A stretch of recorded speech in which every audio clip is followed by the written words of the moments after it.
திருவள்ளூர் மாவட்டம் திருத்தணி தொகுதி பள்ளிப்பட்டு வட்டம் அத்திமஞ்சேரிப்பேட்டை கிராமத்தில் வசிக்கும் அரசு பள்ளி ஆசிரியர் ராமுவின் மகன் மணி. பட்டதாரியான மணி அரசு போட்டித் தேர்வுக்கு தயாராகி வருகிறார். மணிக்கும் ஆந்திர மாநிலம் நகரி அருகில் உள்ள சித்தாலப்பேட்டை பகுதியைச் சேர்ந்த பாண்டுரங்கன் மகள் சந்தியாவுக்கும் இரு வீட்டார் சம்மதத்துடன் திருமணம் பேசி முடிக்கப்பட்டது.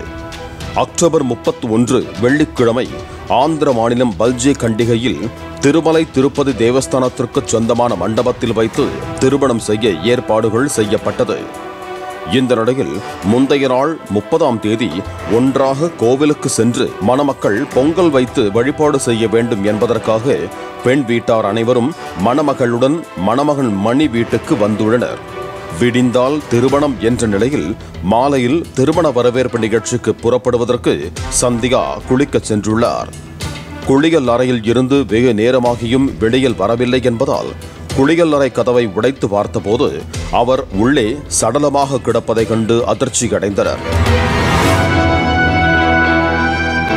உடனடியாக பொதட்டூர்பேட்டை போலீசாருக்கு தகவல் அளிக்கப்பட்டது. விரைந்து வந்த போலீசார் மர்மமான முறையில் இறந்து போன சந்தியாவின் சடலத்தை கைப்பற்றி பிணக்கூராய்வுக்காக திருத்தணி அரசு மாவட்ட தலைமை மருத்துவமனைக்கு அனுப்பி வைத்தனர். குளியலறை கதவு உள்பக்கமாக பூட்டப்பட்டிருந்ததால் கதவை உடைத்து திறந்ததாக பெண்ணின் உறவினர்கள் போலீசாரிடம் தெரிவித்தனர். மர்ம மரணம் என்று வழக்கு பதிவு செய்து பொதட்டூர் போலீசார் விசாரணை மேற்கொண்டனர். 31ஆம் தேதி திருமணம் நடக்க இருந்த நிலையில் மணமகன் வீட்டில் மணமகள் சந்தியா இறந்து போன சம்பவம் திருமண வீட்டாரை அதிர்ச்சிக்குள்ளாக்கியது.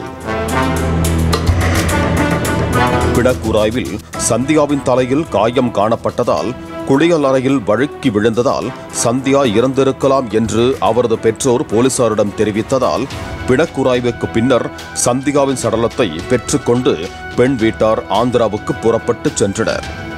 தங்கள் வீட்டுக்கு வந்த இடத்தில் வருங்கால மருமகள் உயிரிழந்ததோடு திருமணமும் நின்று போனதால் மணமகன் வீட்டாரும் பெரும் சோகத்தில் ஆழ்ந்திருக்கிறார்கள்.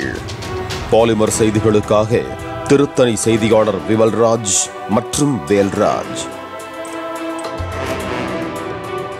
பிளே ஸ்டோர் மற்றும் ஆப் ஸ்டோரில் இருந்து பாலிமர் செயலியை QR கோடு மூலம் பதிவிறக்கம் செய்யுங்கள்.